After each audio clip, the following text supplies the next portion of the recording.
Wa an Iyad ibn Himar radhiyallahu anhu qala Rasulullah sallallahu alaihi wasallam innallaha auha ilayya an tawaddu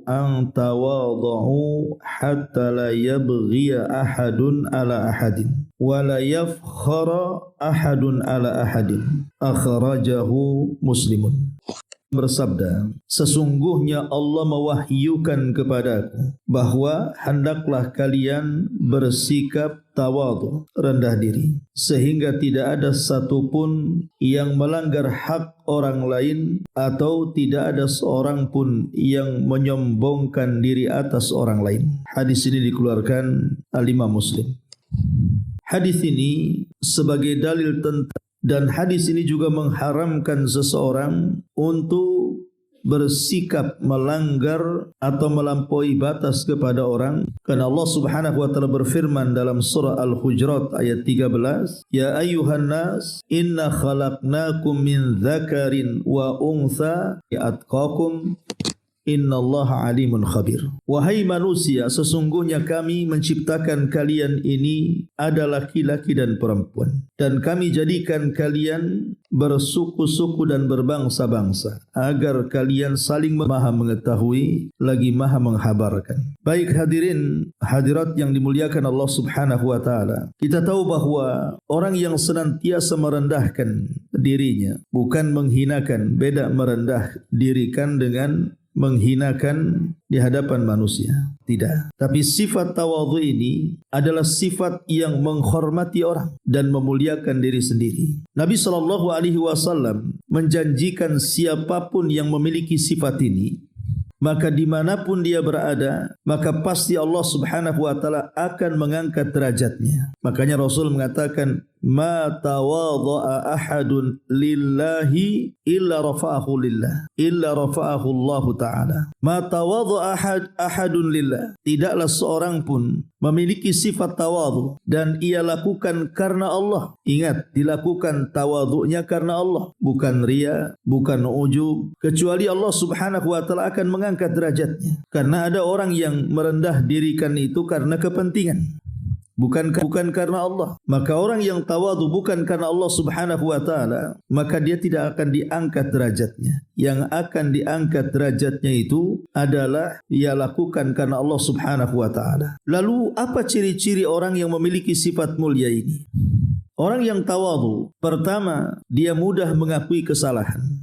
Al-i'tirafu bil khata'. Jadi orang yang tawadhu ini, kalau memang dia salah, maka dia akan katakan salah. Dia tidak akan membela kesalahannya. Tapi sebaliknya, orang yang tidak tawadhu, memiliki sifat ujub dan sombong dalam hatinya, maka dia akan sulit untuk mengakui kesalahannya dan dia menganggap dirinya di atas kebenaran. Maka alamat atau ciri orang yang tawadhu adalah orang yang mudah mengakui kesalahannya. Kalau salah, katakan salah, jangan ngeles. Karena di masyarakat ini kan suka ngeles-ngeles biasanya. Sudah tahu salah, ngeles pula dia. Maka orang yang tukang ngeles ini tidak memiliki akhlak tawadhu. Kemudian yang kedua, al-ihtiram wa taqdir. Dia mudah untuk menghormati dan memuliakan orang. Walaupun orang di depannya mungkin lebih rendah statusnya, walaupun orang di depannya lebih miskin dari segi hartanya, walaupun di hadapannya orang ini mungkin adalah bawahannya atau anak buahnya atau pembantunya, atau mungkin dia setara dengan kita, atau dia lebih tinggi jabatannya dibandingkan kita, atau lebih mulia pandangan manusia terhadap kita, maka tetap dia muliakan semuanya. Jadi orang yang tawadhu mudah memuliakan siapapun tanpa melihat status. Tapi sebaliknya, orang yang sombong, maka dia pasti cenderung untuk menindas orang-orang yang di bawahnya, menghina orang-orang yang di bawahnya, tidak memuliakan orang-orang yang di bawahnya. Terkadang yang selevel dengan dia saja tidak dihormatinya. Bahkan terkadang orang yang lebih mulia saja dihinanya. Itulah orang sombong. Tapi orang yang memiliki sifat ini tidak demikian. Dia akan memuliakan manusia atau memanusiakan manusia. Dia tidak akan menganggap manusia itu hina, karena dia tahu yang paling mulia bukan status, tapi yang paling mulia adalah ketakwaan kepada Allah Subhanahu wa taala. Kemudian yang ketiga, orang yang tawadhu itu mudah untuk mendengarkan pendapat orang dan tidak suka memutus pendapat orang. Jadi kalau seandainya ibu sedang rapat atau sedang berkumpul-kumpul mencari solusi entah dengan keluarga, entah dengan sahabat, entah di kantor, di pabrik atau di mana saja, maka orang yang tawadhu itu tidak mudah membantah. Dia akan dengar pendapat-pendapat orang lain.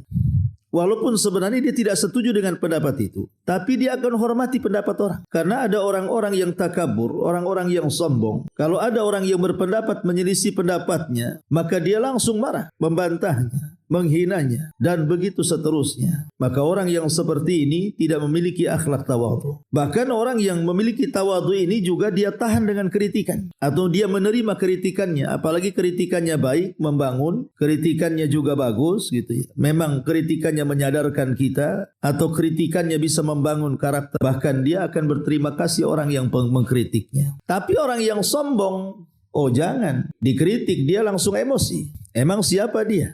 Siapa lu? Mau bandingkan dengan gua? Orang-orang yang sombong itu, dia tidak akan tahan dengan kritikan orang yang ada pada diri kita. Tapi kalau orang yang sombong itu merasa sempurna saja, seolah-olah dia yang benar, itu yang salah. Maka sifat tawadhu itu mudah untuk mendapatkan ataupun lapang dada dengan kritikan orang. Bahkan dijadikan sebuah bahan untuk belajar kembali. Dijadikan sarana untuk kembali menaik ataupun berusaha untuk meningkat. Dia tidak akan menyerang balik.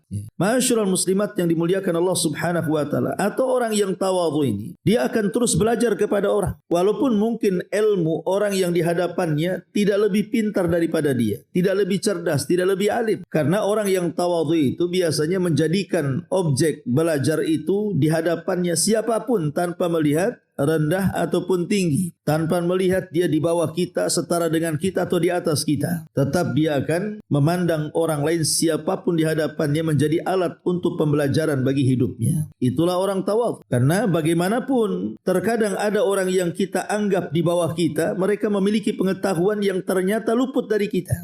Atau orang yang setara dengan kita, rupanya ada hal-hal yang ia tahu, kita tidak tahu. Contoh sederhana dalam kisah Nabi Musa. Nabi Musa alaihi salatu wassalam belajar pada Khadir. Padahal Khadir itu secara status tidak lebih mulia dibandingkan Nabi Musa. Karena Nabi Musa itu Nabi, dia Rasul, Kalimullah, termasuk jajaran ulul azmi. Apakah dia Nabi atau bukan? Tapi yang jelas bahwa Nabi Musa tetap belajar kepada Khidir. Karena terkadang ada yang dimiliki dia tidak dimiliki oleh Khidir atau sebaliknya. Dan itu bentuk tawadhu namanya. Kemudian juga di antara alamat atau ciri-ciri tawadhu adalah redha dan qanaah. Orang yang memiliki sifat tawadhu, maka dia akan mudah bersyukur, akan mudah ikhlas, akan mudah redha dengan apapun pemberian dari Allah Subhanahu wa taala. Mau sedikit ya alhamdulillah, banyak ya makin banyak alhamdulillahnya. Jadi orang yang tawadhu ini, dia tidak akan mengeluh dalam hidupnya. Dia tidak akan menolak takdir, apalagi membenci keputusan Allah Subhanahu wa taala. Dan orang yang tawadhu ini, dia mudah untuk menyebarkan kebaikan di tengah-tengah masyarakat. Seperti mudah mengucapkan salam. Dan ada orang-orang yang berat mengucapkan salam. Maunya orang yang menghormatinya, tapi dia tidak menghormati orang. Maka di antara ciri-ciri orang yang tawadhu adalah mudah menyebarkan salam, mudah menyebarkan senyum, kata-katanya baik, kata-katanya santun, tidak menyakiti orang, memilih kosakata, memilih diksi dan yang semacamnya. Tapi orang yang sombong, kadang-kadang untuk mengucapkan salam saja susah. Untuk tersenyum saja kayaknya dipaksakan. Kadang-kadang kalau sekali ngomong nyelekit nyakitin orang. Kadang-kadang matanya juga tidak teduh, cenderung menakuti orang dengan melototnya dan yang semacamnya. Dan orang yang tawadhu juga ada mutafakhur. Dia tidak suka tafakhur. Tafakhur itu artinya menampakkan kelebihannya, menampakkan kekayaannya. Seperti kan di zaman sekarang kan zaman medsos, Bu. Kadang-kadang sengaja rumahnya dipoto, masukkan di Facebook. Nanti ruang tengahnya, dapurnya, kamarnya, kamar mandinya, sampai ke panci-pancinya dipoto. Sampai ke alat-alat dapurnya, semua supaya orang tahu nih rumah gua nih. Ya. Nanti mobilnya, motornya, sampai punya kelebihan. Namanya tentara gitu ya. Rupanya gadungan. Intinya bahwa ada orang-orang yang kemudian ingin menampakkan, ini loh saya, ini loh rumah saya, ini loh kendaraan saya, ini loh gua. Ini kan orang-orang sombong ya. Orang-orang sombong itu dia mudah menampakkan kekayaannya, kelebihannya, kemuliaannya. Tapi orang yang tawadhu tidak suka seperti itu. Dia akan rendah walaupun rumahnya bagus di antara rumah-rumah yang tidak bagus. Dia tidak sombong. Tetap dia ramah dengan orang. Tetap dia menganggap selevel dengan orang. Tetap dia menganggap statusnya dengan orang sama saja. Dia tidak suka menonjolkan dirinya. Ada muttafakhur. Karena bagaimanapun bagi orang yang tawadhu dia tahu. Terkadang ada orang yang selama ini dianggap rendah. Rupanya hari berputar dia pula yang kaya, kita pula yang miskin. Rupanya orang-orang yang kita anggap hina satu hari akan berubah. Dia pula dimuliakan orang, kita pula dimaki orang. Terkadang ada orang-orang yang kita anggap dengan pandangan mata sebelah. Rupanya setiap manusia menatap dia, manusia pula buta dengan kita. Dia tahu orang yang tawadhu itu bahwa hari-hari akan diputar. Maka dia pun akan memperlakukan hal yang sama dengan kita. Itulah namanya al-jaza min jinsil amal. Balasan itu disesuaikan dengan amalan. Coba kalau seandainya kita ini merasa kaya, kemudian kita menghina orang miskin, satu hari Allah balik keadaan yang kita hina si miskin itu jadi kaya, kita pula jadi miskin. Apa dia enggak balas dendam tuh? Itulah taunya orang-orang yang tawadhu. Kenapa dia akan menghargai orang lain dan tidak membanggakan diri? Karena yang namanya hari itu takut diputar, Bu. Takutnya ada perputaran hari yang menjadikan orang yang kita hina dia mulia, yang menjadikan kita merasa bangga, kita pula dihina orang. Kemudian juga di antara ciri-ciri orang yang tawadhu, mereka mudah menerima kebenaran. Siapapun nasihat itu datang kepada kita. Dan orang yang tawadhu, dia tidak akan pernah mencari pujian manusia sama sekali. Bahkan tidak ada sama sekali keinginan untuk itu. Karena ada orang itu kalau seandainya dia melakukan aktivitas sesuatu, pengennya itu kan dipandang orang, pengennya ada penilaian dari orang, pengennya ada atensi orang dan begitu seterusnya. Maka orang yang tawadhu tidak, sama sekali enggak kepikir kalau manusia ingin memujinya. Kalaupun kebaikan yang dilakukannya menjadikan pujian orang, maka itu bagi dia busyral ajil. Itu kabar gembira yang disegerakan kepada kita di dunia. Tapi dia tetap berbuat baik. Muslimat yang dimuliakan Allah Subhanahu wa taala. Intinya bahwa tawadhu itu artinya orang tadi tidak merasa lebih tinggi dibandingkan orang lain. Orang itu tidak merasa lebih mulia dibandingkan orang lain. Orang itu tidak pernah merasa lebih terhormat dibandingkan orang lain. Atau tidak merendahkan orang, tidak menghina orang, tidak mencaci, memaki dan begitu seterusnya tanpa alasan. Jadi orang-orang yang tawadhu ini adalah orang-orang yang selamat dari kesombongan. Orang-orang yang tawadhu ini selamat dari ujub. Orang-orang yang tawadhu, orang-orang yang selamat dari riya, sum'ah dan yang semacamnya. Makanya wajar kalau orang-orang yang tawadhu ini ketika dia merendahkan, maka Allah angkat derajatnya. Tapi ketika orang itu mengangkat dirinya, maka Allah rendahkan derajatnya. Begitulah hukum karma.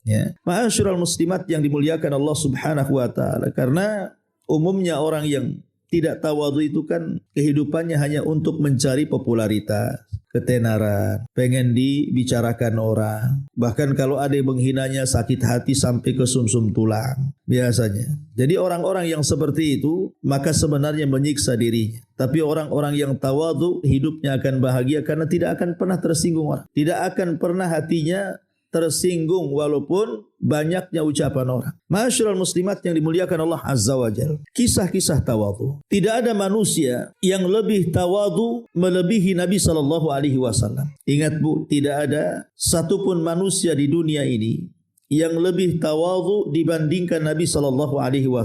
Nabi SAW dalam rumahnya saja, dia tak segan-segan membantu keluarganya.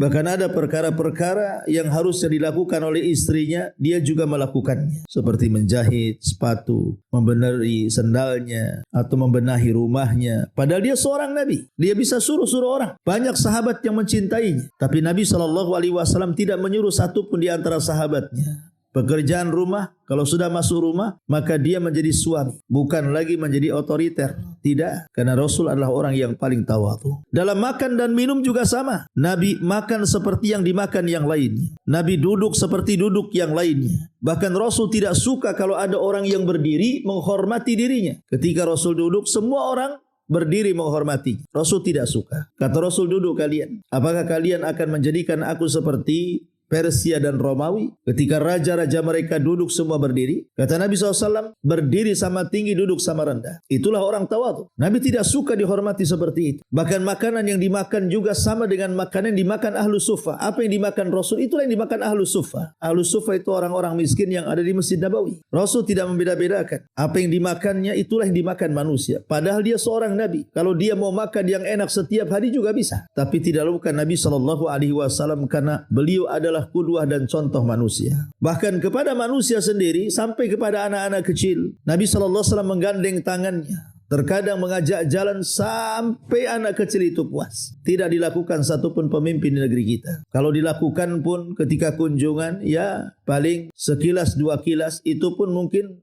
ada pencitraan di dalamnya. Kemudian juga Nabi SAW, kalaupun di dalam majelis, kalau ada seorang atau utusan dari luar kabilah hendak berjumpa dengan Rasul dan dia belum kenal, terkadang di majelis itu dia bingung mana satu Nabi, mana satu sahabat. Tidak seperti Persia, Romawi, Majus, An-Najasyi dan kerajaan-kerajaan di zaman itu, yang dari jauh saja sudah diketahui, itu rajanya, itu menterinya, ini rakyatnya. Nabi sampai tidak bisa dikenali mana nabinya, mana sahabatnya, mana penguasanya, mana rakyatnya, raja-raja yang lainnya. Tidak, Nabi SAW pakaian yang dipakai pun sama dengan pakaian yang dipakai para sahabatnya. Dan itu bentuk tawadhu. Sampai membingungkan utusan mana satu Nabi, mana satu bukan.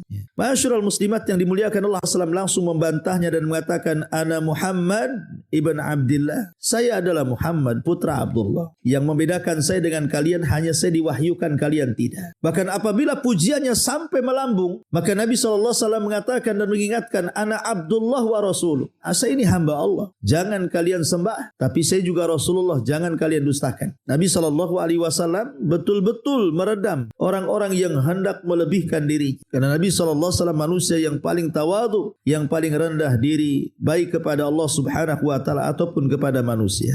Ma'asyiral muslimat yang dimuliakan Allah Subhanahu wa Ta'ala. Bahkan Nabi SAW sebagaimana disebutkan oleh Anas ibn Malik radhiyallahu anhu. Kata Anas ibn Malik, saya 10 tahun menjadi pembantu Nabi, tapi Rasul tidak pernah mengeluarkan kata-kata kotor, membentak diriku, menyinggung perasaanku. Kalau aku melakukan sesuatu, Rasul tidak pernah mengatakan kenapa kau lakukan sesuatu.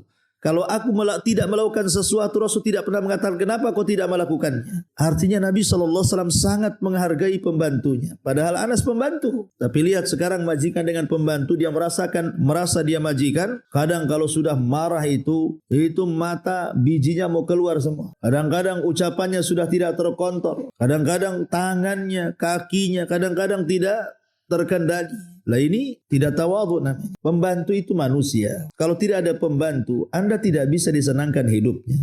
Hormati dan hargai mereka. Ma'asyiral muslimat yang dimuliakan Allah Subhanahu wa Ta'ala. Bahkan Nabi SAW satu hari pernah ada seorang sahabat atau manusia yang mencela Nabi SAW. Kemudian sahabat ini mengatakan bahwa Nabi kami lebih unggul dibandingkan Nabi kalian. Maka Nabi SAW mengatakan, jangan kalian lebihkan aku dengan siapapun dari kalangan Nabi. Walaupun Rasul itu mulia sebenarnya, bahkan semulia-mulianya Nabi, bahkan tidak ada Nabi yang lebih mulia dibandingkan dia.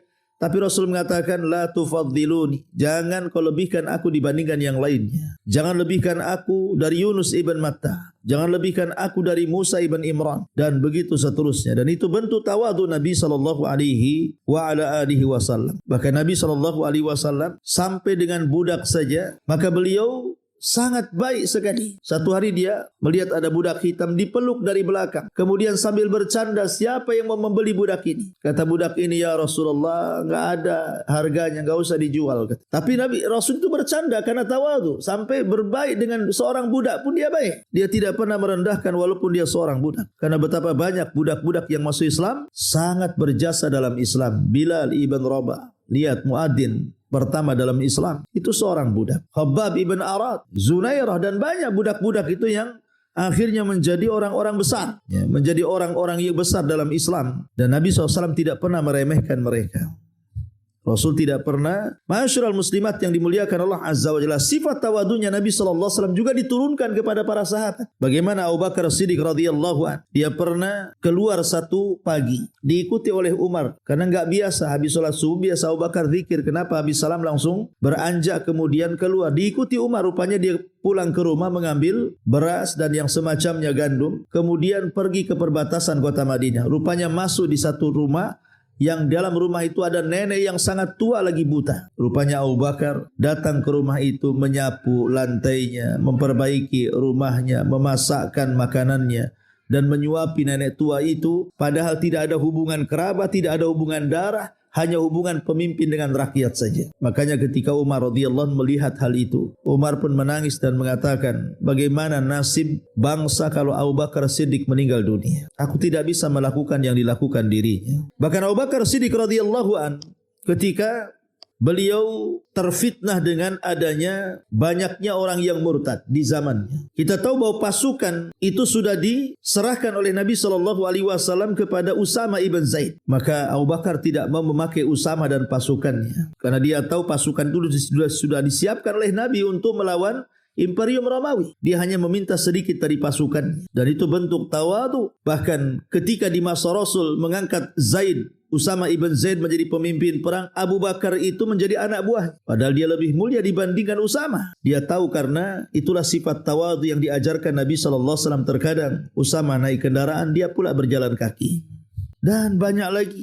Termasuk juga Umar radhiyallahu an yang tidak pernah memakai pakaian yang menunjukkan kebesaran seorang khalifah. Persis seperti Rasul ketemu Umar, orang tidak tahu kalau dia khalifah. Dan dia sering bertanya-tanya soal rakyat. Terkadang dia malam hari mengelilingi kota Madinah untuk mengetahui kondisi rakyatnya. Bahkan sampai satu hari dia melihat ada orang kelaparan, seorang wanita mencaci maki Umar sebagai Amirul Mukminin karena dia kelaparan. Akhirnya Umar dengan tangannya sendiri mengambil ke Baitul Mal, kemudian datang ke tenda itu, dia masakkan untuk wanita itu dan anak-anaknya. Bahkan ketika Aslam pembantunya mengatakan, ya Amirul Mukminin, biar aku yang melakukannya. Tapi Umar mengatakan, jangan.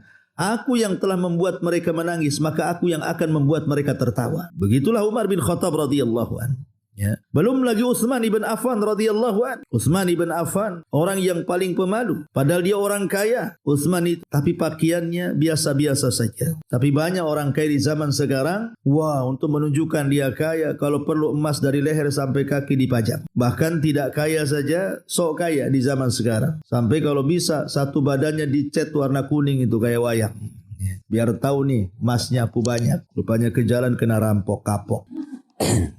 Jadi ada orang-orang yang kemudian itu suka menonjolkan kekayaan, tapi Utsman tidak. Ya.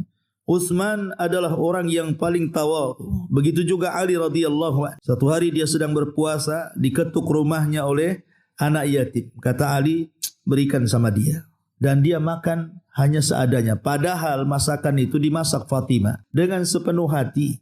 Masakan yang paling enak, yang paling lezat. Saat hendak berbuka puasa, malah makanan itu diberikan kepada anak yatim yang lapar, orang miskin yang sedang lapar, bahkan tawanan perang yang kafir yang sedang lapar dikasihnya. Nah, itu bentuk tawadhu. Ya. Dia tidak menyombongkan dirinya. Kalau sekarang kadang-kadang makanan itu lebih baik dibuang dibandingkan dikasih orang. Ma'asyiral muslimat yang dimuliakan Allah Subhanahu wa taala. Umar bin Abdul Aziz, satu hari dia masuk ke salah satu masjid. Dalam masjid itu banyak orang tidur.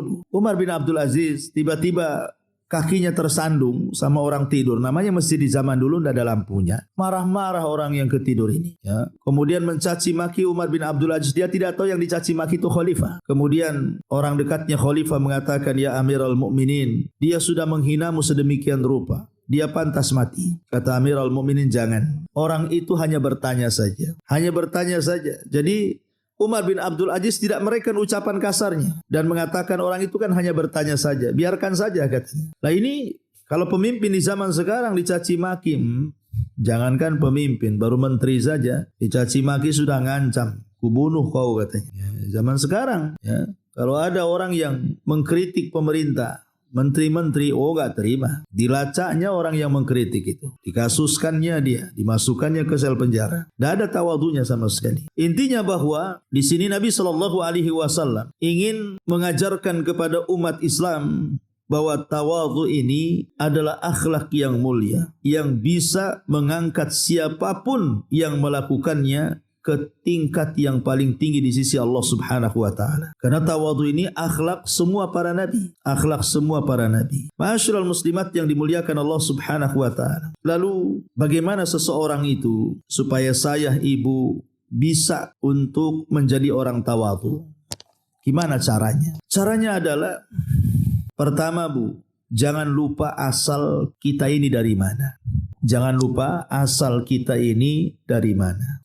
Asal kita ini dari setetes mani yang hina, keluar dari dua lubang najis lagi. Bahkan kalaupun kita hidup di perut kita ini banyak najis, dan kalau kita mati tidak dikuburkan, maka kita pun menjadi bangkai yang dijauhi manusia. Orang yang tahu dari mana asalnya, pasti dia tidak akan sombong, Bu. Pasti dia akan tawadhu. Orang yang sombong itu karena dia tidak tahu asalnya dari mana. Asalnya dari gunungkah, dari batukah, dari kerakkah? Enggak. Tapi orang yang tawadhu dia tahu asalnya dari mana. Makanya ketika Malik ibn Dinar rahimahullahu ta'ala menegur seorang jenderal penguasa Basrah yang sedang berjalan membusungkan dada. Kata Malik ibn Dinar, wahai fulan, berjalanlah dengan biasa. Jangan berjalan busungkan dada. Karena jalanmu itu seperti penduduk neraka. Enggak terima nih jenderal Basrah ini. Dan mengatakan, ala ta'rifuni, kau enggak kenal aku ya? Biasa orang sombong itu kan begitu, Bu. Kau enggak kenal aku ya? Dia enggak kenal aja siapa aku. Awas saja dia. Kalau dia tahu siapa aku, enggak mungkin kayak gitu. Dia enggak tahu siapa bapakku. Dia enggak tahu siapa kakekku. Dia enggak tahu siapa anak-anakku. Nah, itulah orang sombong, Bu. Kalau udah ngomong gitu, itu udah tanda-tanda sombong tuh. Dia enggak tahu dari mana dia. Dan begitu seterusnya. Jadi akhirnya Malik ibn Dinar mengatakan, bahkan aku tahu siapa kamu. Kata jenderal ini, oh baik kalau kau tahu siapa aku,